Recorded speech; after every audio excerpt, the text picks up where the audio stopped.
You know, you get up here and you look around this room and it's wonderful because so many friends, so many people that I've worked with and know, and it's such a warm feeling. I feel so good being up here. And I want to thank everybody. And it's been an incredible year for the Brown family, as you all know, and it's just been wonderful.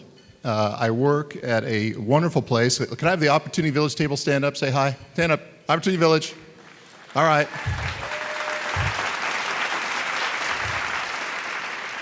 All right, the cute blonde-haired lady is Linda Smith, and if she has not asked you for money, you're not getting out enough, okay? And then if you'll indulge me for a moment, I have a special guest who came today, and that is a man that I consider a natural resource to Nevada. More precious than the silver and the gold in the ground in Nevada is our Judge Lloyd George. So I want everybody to give him a big round of applause.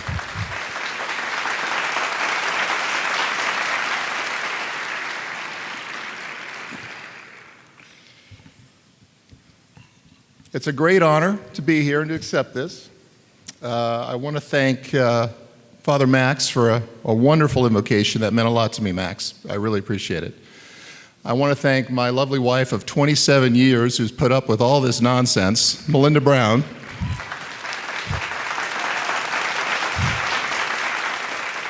If you're young and you're married and you're in the crowd, my advice to you is I'm all over town. People say, well, you do all this stuff. I'm always home by 9 o'clock, right? 9 o'clock. So that's the rule. So it's if I have to leave early sometimes, that's too bad. I want to thank Bruce because I love Bruce. I mean, I've known Bruce for over 20 years, and a lot of the energy that you saw this year, a lot of the focus that you saw this year, the leadership that you saw this year from the Chamber comes directly from Bruce. Love you, man. You're the best. I mean that. But what about tomorrow? What are we going to do now? It's the beginning. We've got a lot to do. Gandhi said, the future depends on what we do today. And those words are probably on your table. Father Max echoed it. It's so important. And we're going to get started on a whole new campaign starting today.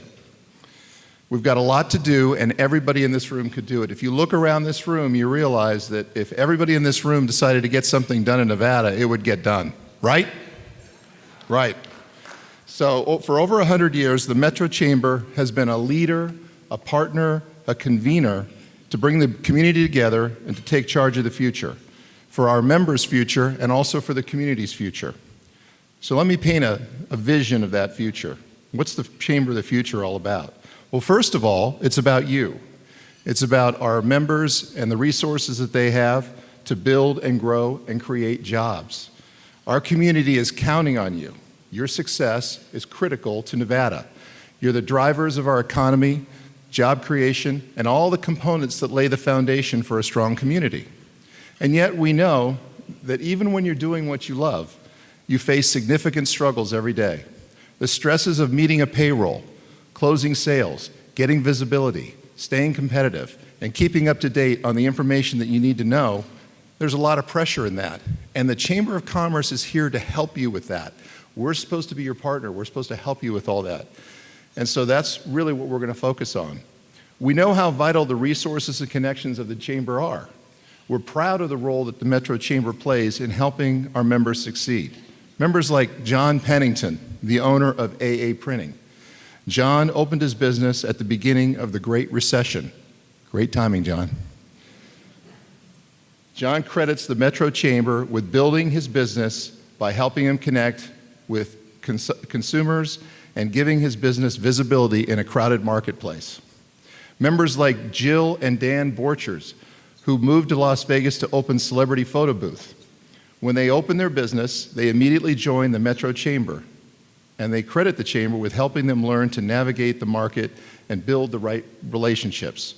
I'd like John, Jill, and Dan to stand, and they represent thousands of small businesses, and I want us all to give them a big round of applause, right there, right there.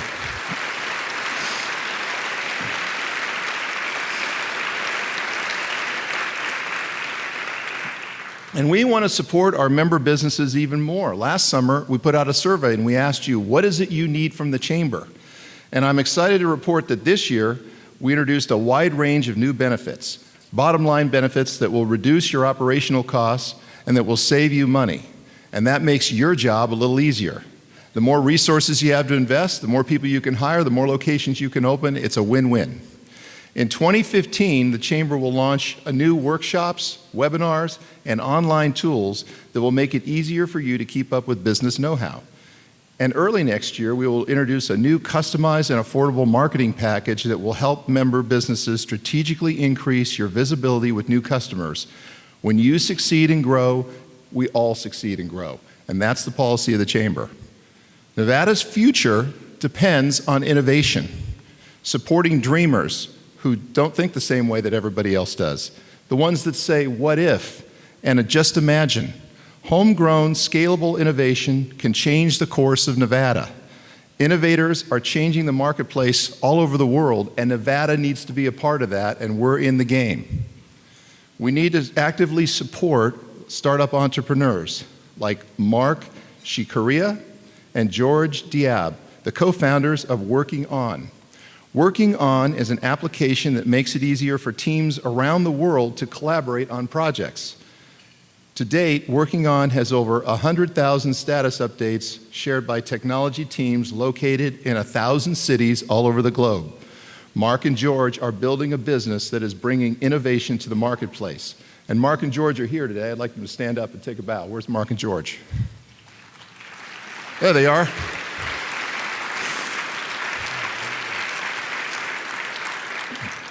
And helping innovation take root, that's something we can all be a part of. I'm pleased to announce today that in January, we're going to start our Startup Vegas program, which will launch a new 10,000-hour campaign. We're asking business experts, lawyers, accountants, and other types of experienced professionals to sign on and do pro bono hours in order to help startup entrepreneurs get the know-how that they need to lay a solid foundation for business. Our goal is securing a bank of 10,000 hours of member-donated expertise to help startup companies. Please look at our campaign announcement and join us in making this investment in our future. In addition, the Metro Chamber will unveil a new startup membership designed specifically for new entrepreneurs who are launching their businesses.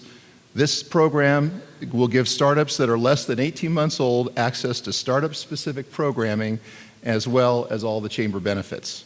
Supporting our startup innovators can change the trajectory of our economy, and we need to do it here in Nevada. Now, the Metro Chamber is also focused on our community. We're at a crossroads. In the past few years, there have been many good discussions that have shined a light on our shortcomings and many potential pathways forward. But now is a time for us to finally do things, the things that need to be done for a brighter tomorrow. We can't sit back, we need to get things done. And for our part, the Chamber will continue to press for action from local, state, and federal levels. In fact, this afternoon, the Chamber leaders will be traveling to Washington, D.C. to push for key legislation on important issues for Southern Nevada, including finishing Interstate 11. Let's get it done.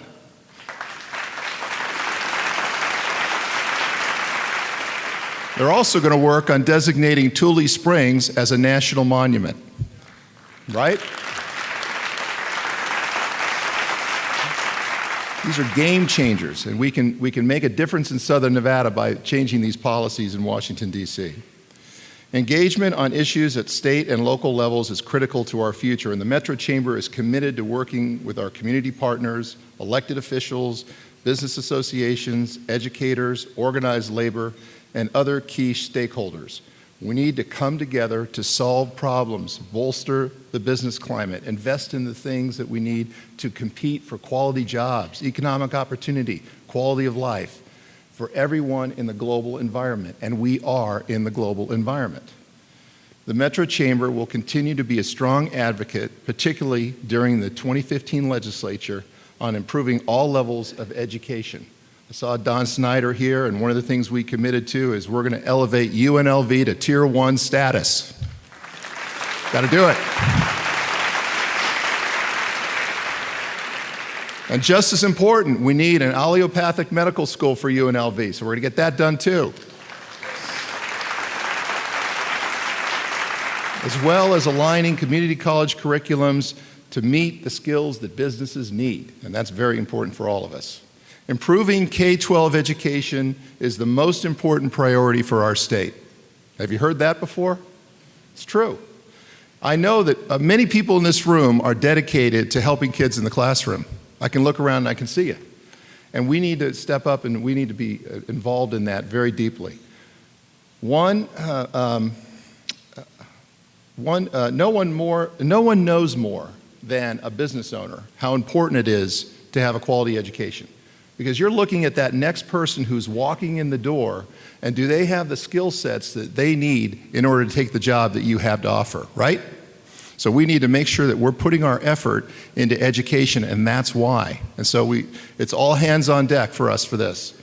The Metro Chamber of Commerce has long been a proponent of many education reforms that have proven to work. In the past several legislative sessions, in partnership with many stakeholders, we have been strong advocates for implementing Common Core standards, additional funding for English language learner programs, all-day education for kindergarten, Zoom schools, performance pay to reward teachers, teacher training programs, and adopting a curriculum that focuses on STEM, science, technology, engineering, and math.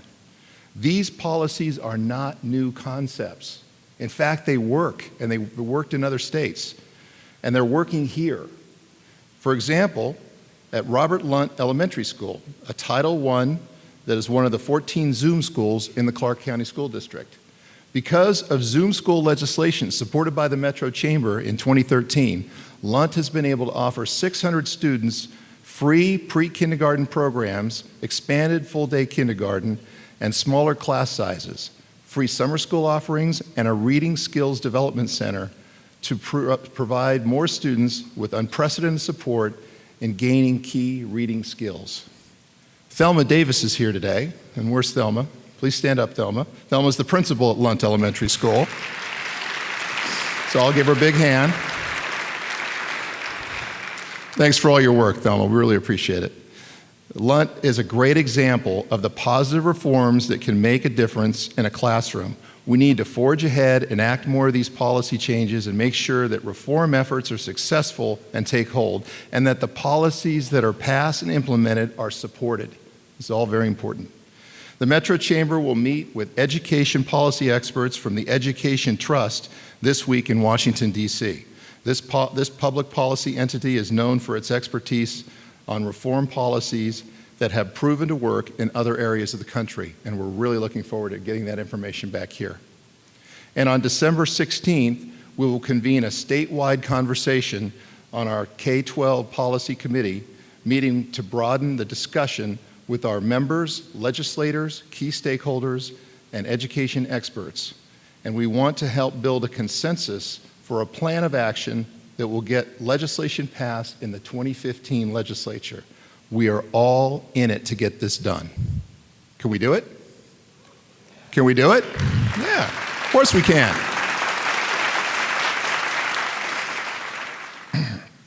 And yes, we know that we cannot have meaningful, sustainable education reform unless we look at funding sources. As we told our members last month, the time has come for a serious tax reform discussion.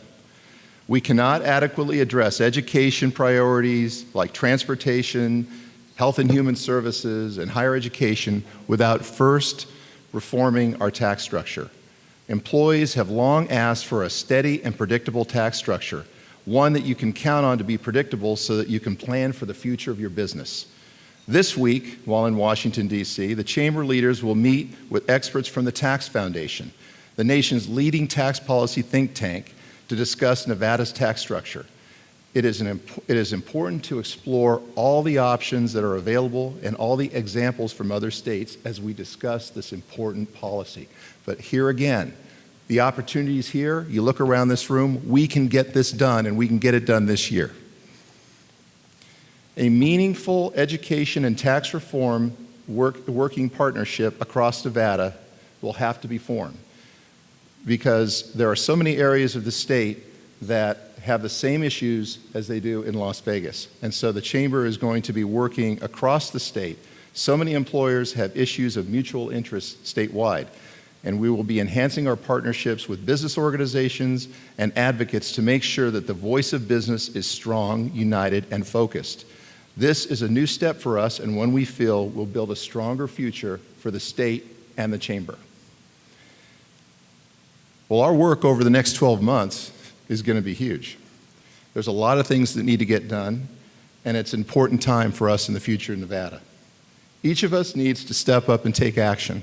There's no sitting on the sidelines in this room. We need to look at what is necessary to solve these problems.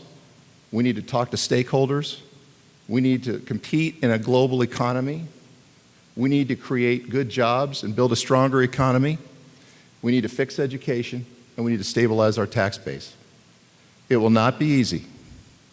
Change rarely comes without conflict. But if we don't step up and take action now, what are we leaving as a legacy behind? What kind of future are we creating? What kind of opportunities are going to pass us by?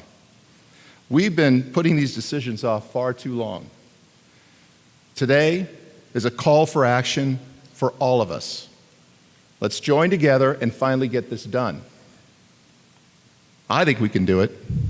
The Chamber thinks we can do it. If you think we can do it, then we can do it. What do you think? Let's get it done. Let's get it done for our families, for our community, and for our state. Let's get it done. Thank you very much.